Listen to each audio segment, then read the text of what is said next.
अब बॉडी का टेम्परेचर बढ़ गया, फीवर हो गया। दूसरा, ये जो दूसरे इन्फ्लेमेटरी मेडिएटर्स हैं ये क्या करते हैं, ये आगे से आपके इम्यून रिस्पॉन्स को इंक्रीज करते हैं। क्या करते हैं, ये न्यूट्रोफिल्स की रिक्रूटमेंट करते हैं थ्रू केमोटेक्सिस, हमने एम्फीसीमा में पढ़ा था। तो यहां से अब न्यूट्रोफिल्स आना शुरू होते हैं, न्यूट्रोफिल्स आना शुरू होते हैं।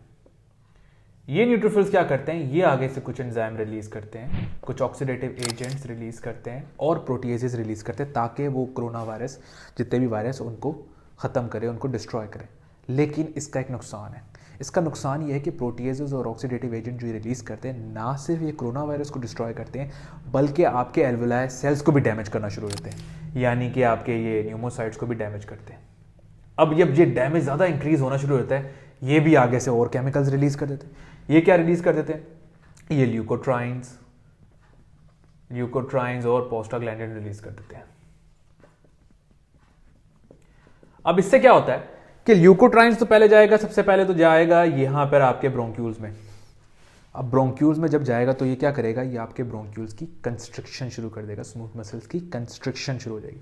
जब स्मूथ मसल्स की कंस्ट्रिक्शन शुरू होगी तो क्या होगा, आपका एयर जो है वो एल्वुलाई तक सही तरीके से नहीं पहुंचेगी, क्योंकि अब एरिया थोड़ा कम हो गया, कंस्ट्रिक्शन हो गई।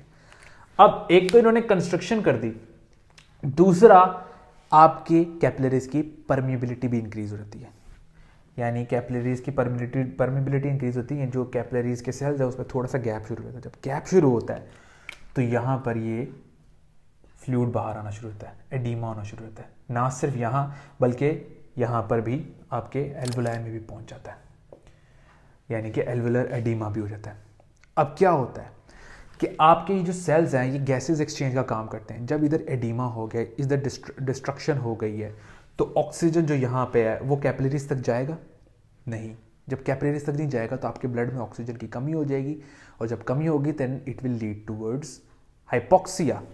हाइपोक्सिया हो जाएगा, ऑक्सीजन डिक्रीज हो जाएगा और कार्बन डाइऑक्साइड भी जा नहीं सकेगा, क्योंकि एल्वुलाई से जाके बाहर जाएगा। जब यहाँ एडीमा हो गया, फ्लूइड जमा हो गया और डैमेज सेल्स हो गए, तो कार्बन डाइऑक्साइड भी ऊपर नहीं जा सकेगा। तो कार्बन डाइऑक्साइड की मिकदार बढ़ जाएगी, तो क्या होगा, हाइपरकैप्निया, कार्बन डाइऑक्साइड की मिकदार बढ़ जाएगी। और जब कार्बन डाइऑक्साइड इंक्रीज होगा तो आपके बॉडी मौजूद होते हैं केमोरिसेप्टर, जिसकी वजह से जो डिटेक्ट करते हैं और आपका हार्ट रेट इंक्रीज कर देते हैं, क्योंकि कार्बन डाइऑक्साइड की प्रोडक्शन बढ़ गया। अब हार्ट रेट भी इंक्रीज हो गया। अब तक क्या क्या डैमेज हुआ, एल्वुलर एडीमा हो गया, कंस्ट्रिक्शन हो गई, हाइपोक्सिया हो गया, हाइपरकैप्निया हो गया, फीवर हो गया, ठीक हो गया। दूसरा, यहां पे जो ल्यूकोट्राइन प्रोस्टाग्लैंडिन है ना, ये जाके ब्रोंक्यूल्स कुछ सिग्नल्स के साथ यहां पर आपके नर्व्स मौजूद होती हैं जो ब्रेन को सिग्नल पहुंचाती हैं कि यहां पर आपके बहुत सारे पार्टीज होगी, बहुत सारी चीज़ें आ गई हैं, अब कुछ करें। तो ये जब नर्व सिग्नल पे जाता है, जब ये प्रोस्टाग्लैंडिन ल्यूकोट्राइन जाता है या ब्रोंक्यूल्स में नर्व्स जो मौजूद होते हैं उनको सिग्नल भेजता है, तो वो कफ रिफ्लेक्शन शो करता है, यानी कफिंग होती है, खांसी शुरू होना शुरू हो जाती है।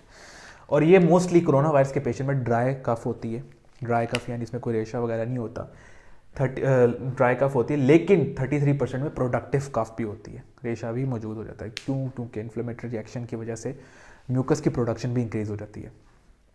तो अब तक क्या हो गया, अब तक आपके एडीमा हो गया, फ्लूइड प्रोडक्शन हो गई, ऑक्सीजन डिक्रीज हो गया, हाइपरकैप्निया हो गया, स्मूथ मसल्स की कंस्ट्रिक्शन हो गई, फीवर हो गया, कफिंग होना शुरू हो गई। तो ये किसकी वजह से हुई? कोरोना वायरस की वजह से। किस तरह हुई ये आपने जान लिया। अच्छा, अब ये लीड करता है आपको जब ऑक्सीजन आपकी बॉडी एल्वुलाई के थ्रू नहीं जा रहा और बहुत सारे एल्वुलाई जब डैमेज होना शुरू होते हैं और कोरोना वायरस की प्रोडक्शन चारों तरफ फैलना शुरू होती है, इससे क्या होता है, इससे आपकी बहुत सारे बॉडी के ऑर्गन को ऑक्सीजन नहीं मिलता। जब बहुत सारे बॉडी के ऑर्गन को ऑक्सीजन नहीं मिलता then it leads to the destruction, यानी आपके मुख्तलिफ ऑर्गन, जब ऑक्सीजन नहीं मिलेगा आपके ऑर्गन डैमेज होना शुरू हो जाएंगे। जब ऑर्गन डैमेज होंगे लाइक किडनीज, लिवर, तो आपकी बॉडी में और सारी कॉम्प्लिकेशन हो जाएगी। अब वो कॉम्प्लिकेशन कौन सी है? कॉम्प्लिकेशन लाइक आपकी बॉडी में क्लॉट्स जमा होना शुरू हो जाएंगे। क्लॉट्स किस तरह कि आपके बॉडी में होते हैं प्रोकोगुलेंट्स और एक होते हैं एंटीकोगुलेंट्स, ठीक है। जब कोरोना वायरस होता है ये इतने सारे एंजाइम रिलीज होते हैं, इनकी वजह से जो स्टडीज बताती हैं कि आपके ब्लड क्लॉट्स भी होना शुरू होते हैं। क्यों? क्योंकि प्रोकोगुलेंट्स की मिकदार ज़्यादा होती है। प्रोकोगुलेंट्स की मिकदार ज़्यादा होती है, और एंटीकोगुलेंट्स जो होते हैं उनकी मिकदार कम हो जाती है, जिसकी वजह से आपके ब्लड कैपिलरीज में मुख्तलिफ जगहों पे क्लॉट्स बनना शुरू हो जाते हैं, क्लॉटिंग शुरू हो जाती है। अब क्या होता है कि जब तक आप वायरस से फाइट बैक नहीं करते, वायरस की प्रोडक्शन ज़्यादा होती है, क्लॉटिंग बढ़ना शुरू हो जाती है। इसका मतलब प्रोकोगुलेंट की प्रोडक्शन शुरू होती है, तो आपकी बॉडी में इस प्रोकोगुलेंट की कमी हो जाती है। यानी कि अब जब क्लॉटिंग की ज़रूरत होगी कहीं, तो वहाँ कम प्रोकोगुलेंट पहुँचेगा और कम क्लॉटिंग होगी।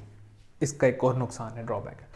तो अब तक जो हमने बात की वो हमने बात की एल्वुलाई तक, कि किस तरह एल्वुलाई में जाता है और डैमेज कॉज करता है, एल्वुलर एडीमा, फीवर बढ़ना, खांसी और डिफरेंट प्रोसेस हमने जाना।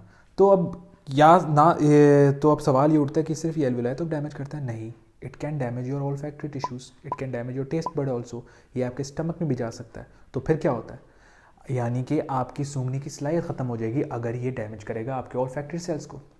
आपके चखने की सलाहियत ख़त्म हो जाएगी, जायका नहीं आएगा जब ये डैमेज कर देगा आपके टेस्ट बड को, अगर ये टेस्ट बड पे अपना पड़ाव डाल दे।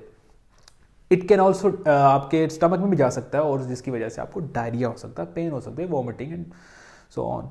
सो यानी कि जिधर जिधर जाएगा उधर उधर आपके ये सेल्स इस्तेमाल करेगा और अपनी बॉडीज प्रोड्यूस करेगा। जैसे कि हमने यहाँ एल क्यूबॉइड न्यूमोसाइट्स टाइप 2 सेल्स में देखा कि किस तरह उसने राइबोसोम इस्तेमाल किए, आरएनए डिपेंडेंट आरएनए पॉलीमरेज इस्तेमाल किया, और गोल्जी बॉडी से फिर मजीद सेल्स बने, जिसकी वजह से इम्यून रिस्पॉन्स हाइपर एक्टिवेट हुए और आपके ही सेल्स डैमेज होना शुरू हो गए, क्योंकि उनको समझ नहीं आ रही कि किस किस्म का वायरस है। So it leads to the कोविड-19 disease. So this is the topic. अब हम अगली वीडियोस में देखेंगे कि जो वैक्सीन है ये मॉडर्ना फाइज़र, ये किस तरह आपकी बॉडी को इम्यून करेंगी और इनका क्या प्रोसेस और ये वैक्सीन किस तरह बनी है। Thank you.